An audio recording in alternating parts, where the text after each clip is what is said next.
Warning: this video contains depictions of graphic violence. Viewer discretion is advised.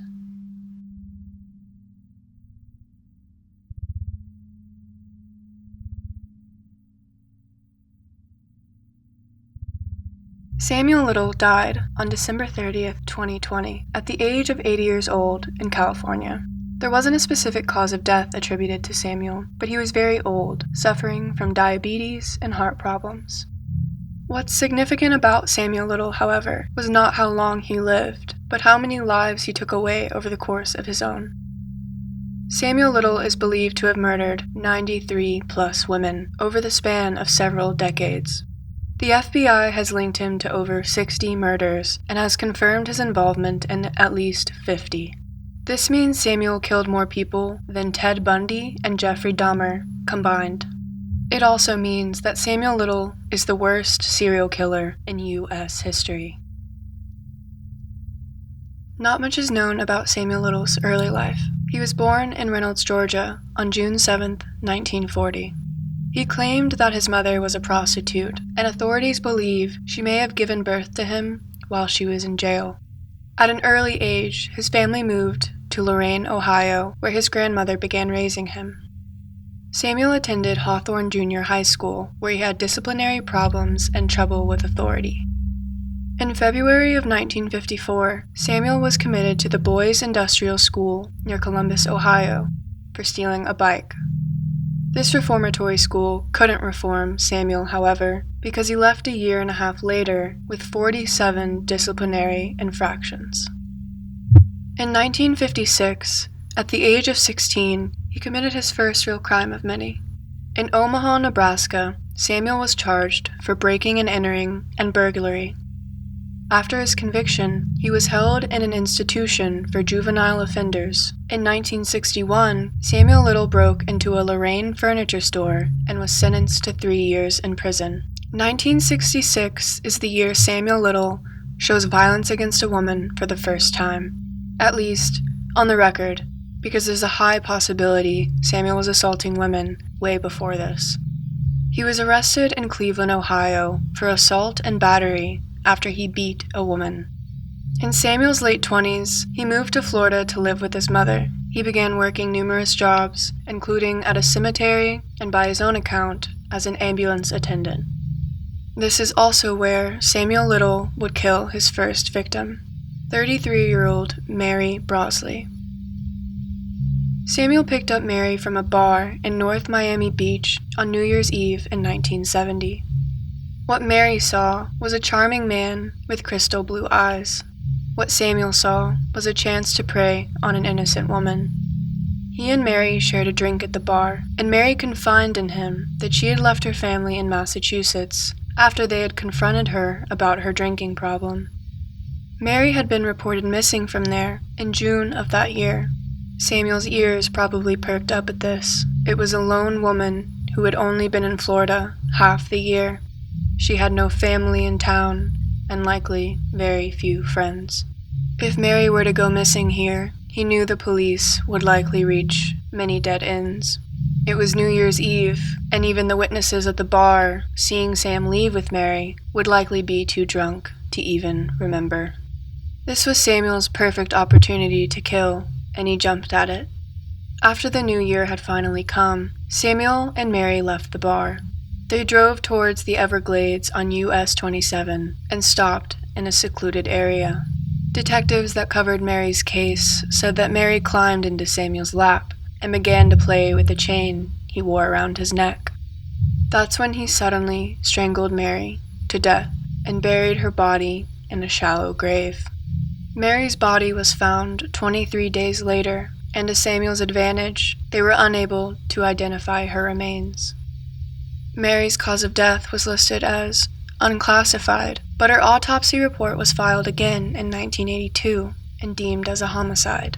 Mary's body wasn't even identified until 2017, when dental records were used by the medical examiner's office. In 1971, Samuel Little was charged with armed robbery in Cleveland, Ohio. While awaiting his trial, he was charged with sodomy. Shockingly, he was found not guilty of the robbery charge and never even tried for the sodomy charge. 1972 is the year that Samuel met his partner in crime, Aurelia Jean Dorsey. Jean was 30 years older than Sam and remained his girlfriend for 16 years. The two were travel companions and drifted through the South and Midwest together. They supported themselves by shoplifting, burglary, and fencing stolen goods. Jean Dorsey eventually died of a brain hemorrhage in 1988. Having a female companion, though, during that decade didn't stop Samuel from killing other women. He confessed to committing several murders during that time, and most of those victims remain unknown to authorities. When Samuel decided to live a more nomadic lifestyle, the list of run-ins he had with the law grew exponentially. Throughout the span of 1957 to 1975, Samuel Little had been arrested over 26 times across 11 different states. Those states included Ohio, Maryland, Florida, Massachusetts, California, Oregon, Philadelphia, New Jersey, Arizona, Illinois, and Georgia. His crimes included fraud, driving under the influence, armed robbery, drug possession, assault, solicitation of a prostitute, assault on a police officer, theft, and rape. While serving prison time for these convictions, only a total of 10 years, Samuel claimed he picked up boxing. He also claimed he was on his way to pursue a prize-fighting boxing career. But this career would never happen. If there was a title Samuel Little was fighting for, it would be the most prolific serial killer in American history. In September of 1976, Samuel was arrested for an attempted Ravish rape just outside of St. Louis, Missouri. The victim told authorities that Sam used an electrical cord to choke her from behind.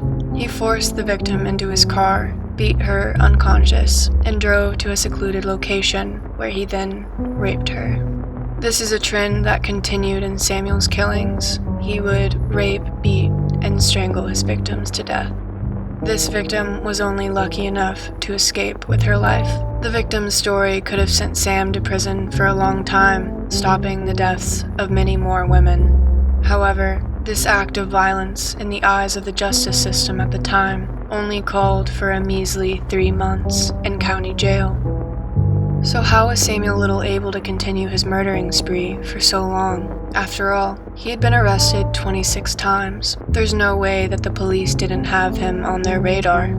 One could argue that science hadn't advanced enough to link him to the crimes through DNA evidence, and that's true. However, it was more than a lack of evidence that allowed Samuel Little to continue his cold-blooded massacre. It was also the lack of empathy for the people's lives that Samuel destroyed. LAPD homicide detective Mitzi Roberts was one of those individuals who caught Samuel. She was proud of this accomplishment, and because she suspected him to be involved in many more killings, she thought more cases could be solved. She had the impression that police departments would start connecting Samuel to their unsolved cases. However, to her disappointment, that's not what happened. The sad fact of the matter is, Samuel Little preyed on the less dead, as Detective Roberts called it. He knew that if he killed marginalized individuals, specifically black sex workers and drug users, their cases would not be thoroughly investigated. Samuel Little could have just as easily killed any kind of person he got his hands on, but he knew how the justice system worked. He saw its many flaws, and he took advantage of it in the worst ways. There's no denying the fact that Samuel Little's crime spree could have been stopped many times. The most shocking of circumstances happened during the 1980s. In November of 1982, Samuel Little was arrested for shoplifting in Pascagoula, Mississippi. Police then realized he matched the description of the suspect in the murder of Melinda Rose LaPree. He was arrested in Mississippi and charged with the 22-year-old's murder. Witnesses, who were all sex workers at the time, testified that Samuel had been seen with the victim right before her murder. They also testified that Samuel was a violent man who assaulted them with the same methods he assaulted the victim with. When the case was brought to a grand jury, there wasn't enough evidence against Sam, so they declined to indict him. This is just one of the many cases Samuel was able to crawl out of completely unscathed by the justice system. While Samuel was still under investigation for Melinda Lepree's murder, he was transferred to Florida to stand trial for the murder of another woman. According to one witness, Sam met 26-year-old Patricia Ann Mount, a mentally disabled woman, at a bar the night she disappeared. Her bruised, battered, and naked body was found in a field. Patricia Mount had been beaten, raped, and murdered by Samuel Little, but the jury didn't trust the witness testimonies. The jury only deliberated for less than half an hour, and Samuel was acquitted. In August of 1982, the body of 20-year-old Rosie Hill was discovered next to a pig pen in Marion County, Florida. Rosie had been strangled or suffocated to death. Samuel Little was questioned by investigators at the time, but they didn't have enough evidence to charge him. Samuel eventually confessed to Rosie's murder and dumping her body, but it was decades after he committed the crime. During the interrogation, Samuel told the detective that Rosie was, quote, a big fighter, but I won the fight. Minnie Hill, Rosie's mother, was interviewed on October 10, 2019, in her Memphis, Tennessee home about the murder of her daughter. She told the Associated Press that Samuel Little, quote, was nothing but the devil. Minnie, who was 79 at the time of the interview, has found it in her heart to forgive Samuel Little. She said, quote, I have to, for God to forgive me, because I do wrong, and God forgives me. Rosie Hill grew up in the Memphis area and became pregnant in high school. She moved to Florida to live with her grandparents and gave birth to a baby girl. Later, she moved to Ocala, where she lived the remainder of her life. On August 8, 1982, Rosie called her mother Minnie. She said, quote, Mother, I'm up to something, but I can't get out of it unless I leave from here, so I'll be home on the weekend. This would be frightening for any mother to hear, but tensions grew worse when Rosie didn't show up like she said she would. On August 12th, Rosie was reported missing, and Minnie and her husband went down to Florida. However, no one knew anything, and Minnie reached a dead end just like detectives. Minnie had trouble sleeping after that. She would lunge for the phone every time it rung, hoping to hear the voice of her daughter Rosie. Just 2 years later, Minnie received a phone call, but it wasn't Rosie's voice on the other end, it was the morgue. Minnie had her doubts about identifying her daughter though, because the body was decomposed to just bones and hair. Minnie knows today that her daughter's life was taken by Samuel Little. She can't help but wonder, however, about Samuel being caught sooner. She said, quote, maybe somebody's life would have been saved. In October of 1984, Samuel Little made his way to San Diego, California, and assaulted 2 women. San Diego police found a woman unconscious and bleeding in Samuel's car. He was arrested and charged for the assault, and the assault that had occurred a month before. Sam was tried for attempted murder in both cases, but the jury deadlocked. A deadlocked jury, or hung jury, is a jury that cannot agree upon a verdict after extended deliberation and are unable to reach the required supermajority decision. Samuel pled guilty to assault and false imprisonment and only served 2.5 years of his 4-year sentence. On February 1st, 1987, Samuel Little was released from prison yet again. He was paroled and moved to Los Angeles, California. Shortly after his release, 41-year-old Carol Alford was found dead in a South LA alleyway on July 13, 1987. From the waist down, she was naked, wearing only a single sock. Drag marks near Carol's body indicated to investigators that she had been murdered somewhere else and then dumped in that location. Carol's official cause of death was asphyxia through manual strangulation, but she suffered through a horrendous beating as well. She had bruises covering her jawline, hemorrhages in and around her eyes, and scratches and abrasions to her neck. The autopsy also revealed hemorrhaging to her voice box and hyoid bone, the U-shaped bone at the base of the tongue, which aids swallowing. Carol Alford's death wasn't linked to Samuel Little until 2012, when her sexual assault kit and clothing were tested for Sam's DNA. The semen found on Carol's shirt and bra was a match for Samuel Little. After Carol Alford's murder, Samuel Little confessed that he would go on to commit 9 more killings in his lifetime. On August 14, 1989, LA police officers responded to a call about a homicide in a parking lot behind a nightclub and restaurant on East 7th Street. Inside a dumpster, they found the body of Audrey Nelson. Audrey was naked from the waist down, and her sweatshirt was pulled up around her shoulders. There was dirt on her back, as well as drag marks on her upper shoulder. Like Carol Alford, Audrey Nelson had been murdered elsewhere and then dumped in a different location.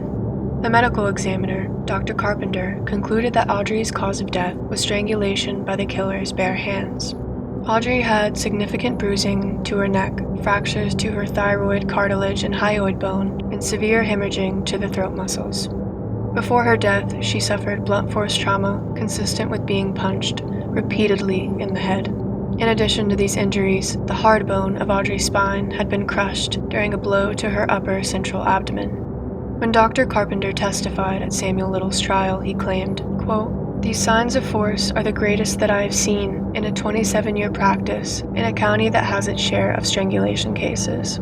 Samuel Little was linked to Audrey Nelson's murder in 2012 when DNA under her fingernail was matched to Samuel. In court, Sherry Nelson, the sister of Audrey, said that Audrey was a rebel and a hard soul. Audrey had studied cosmetology before she left home at 19. She then moved to New York and was forced into prostitution. There, Audrey suffered horrible burns in an apartment fire. Eventually, she moved back to LA to get back on track with her life. Audrey's daughter, Pearl Nelson, was there being raised by her parents. Pearl gave a statement in court saying, quote, "The reason my mom was in Los Angeles in the first place is because she had gotten her life back on track and was on her way to reunite with me."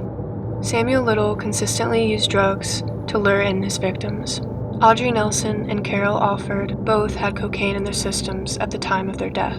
A month later, on September 3, 1989, LA police officers responded to a homicide at an abandoned auto repair shop at South Ascot Avenue. The victim was 46-year-old Guadalupe Apodaca.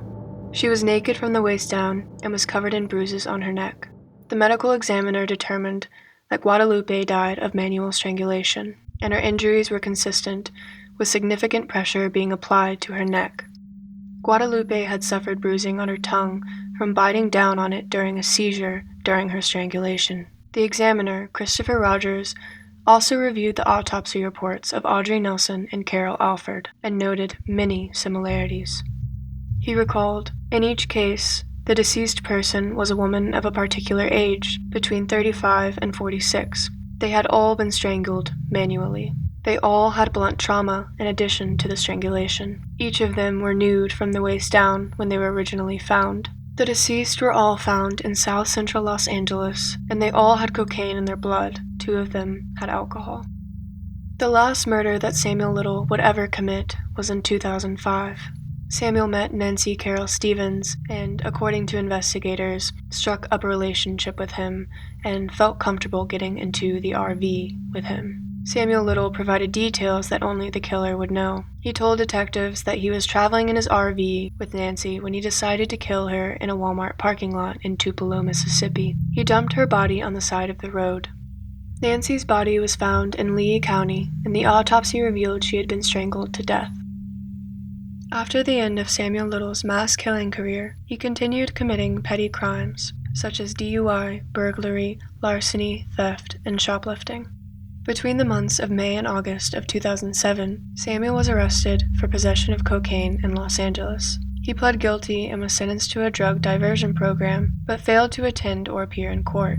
The judge issued a bench warrant, but it was non-extraditable, meaning this warrant couldn't be used across state lines. Police encountered Samuel Little numerous times and were aware of his warrant, but were unable to do anything about it. In April of 2012, Detective Mitzi Roberts was assigned to the cold case homicide unit in Los Angeles. She first noticed the huge similarities between the Alford, Nelson, and Apodaca cases. All of their causes of death were manual strangulation, and they had all been beaten prior to their murder. The bodies of the victims had all been found within a 5-mile radius of each other. In that same month, Detective Roberts began looking into the background of Samuel Little. She found out that Samuel had been living in the South Los Angeles area between 1987 and 1989 during all the victims' deaths.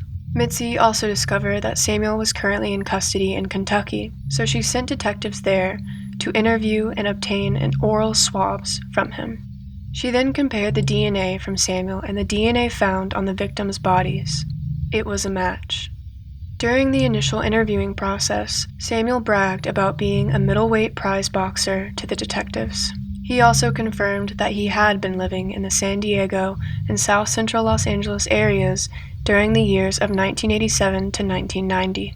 When the detectives showed Samuel pictures of Nelson and Apodaca, he said he had never seen them in his life, and he was pretty adamant about it. This was just one of the lines that Samuel Little would regurgitate over and over to claim innocence.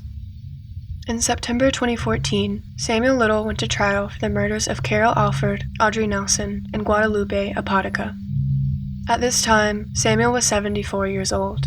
During the trial, he claimed he was innocent. He would interrupt grieving family members of the victims who were giving statements to say he didn't kill anyone. In Samuel Little's own statement, he claimed that he had been convicted on lies from witnesses, coached by liars, and hoped he would get a new trial. He also said, quote, "The obsession with labeling me a serial killer without any proof was illegal lynching." At one point, Samuel's defense lawyer told him to shut up after he kept exchanging words with the son of one of the victims during a statement. Tony Zambrano, the son of Guadalupe Apodaca, said, quote, "You took something very dear to me. You messed up big time. You hurt my mom." Samuel interrupted Tony and said, quote, "I didn't do nothing to your mom." However, the wheelchair-bound, now decrepit man wasn't fooling anyone any longer. This was a decade of advanced sciences, particularly in DNA evidence, and Samuel Little's DNA linked him to all 3 of the murders. Samuel had gotten away with too many murders, and his huge ego led him to believe he would slither away from another trial unscathed. 2 jurors who attended the sentencing said that the evidence against him was so overwhelming it was easy to reach the guilty verdict in just 2 hours. Samuel Little was found guilty of 3 counts of first-degree murder and sentenced to 3 consecutive life terms, without the possibility of parole. After his sentence, he screamed, quote, "I didn't do it." He was wheeled out of the courtroom, and families of the victims clapped. Samuel responded by lifting his fist into the air. It wasn't until the year 2018, when Samuel was 78 years old, that his claims of innocence would diminish.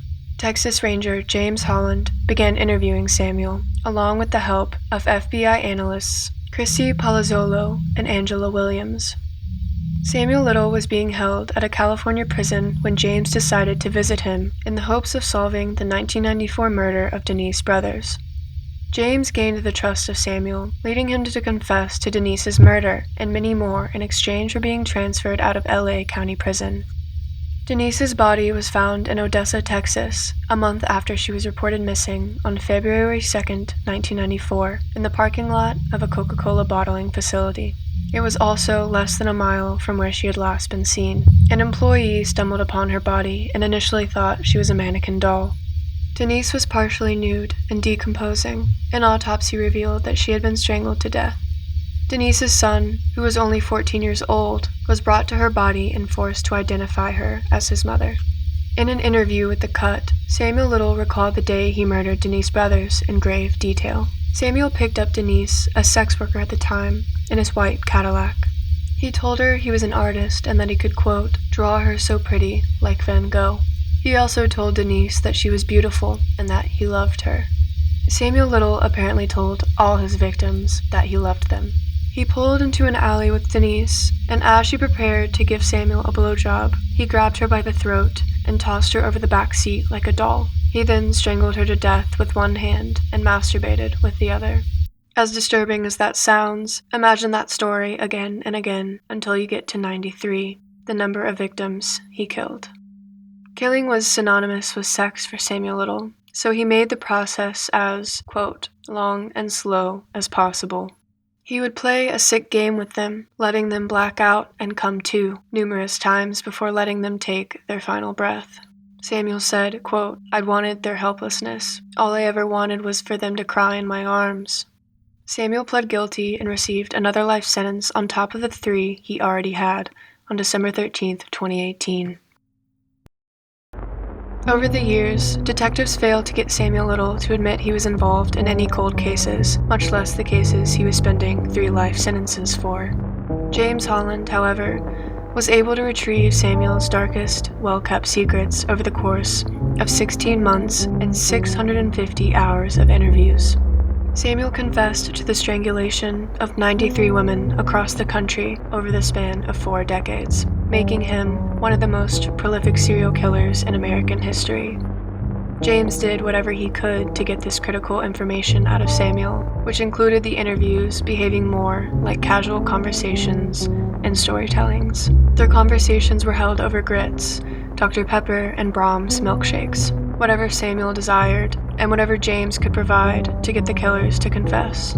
James would play Samuel's ego, allowing the killer to think he was the one in control. James said, quote, "I know you're a powerful man in the mind."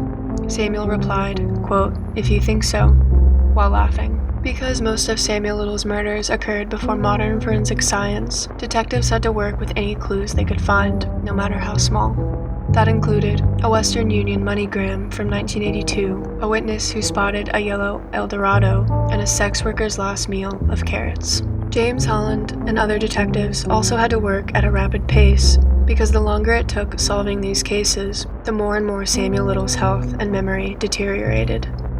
Although Samuel's memory of what his victims were wearing or the date they were killed weren't entirely accurate, he kept a vast amount of details with him for all those years.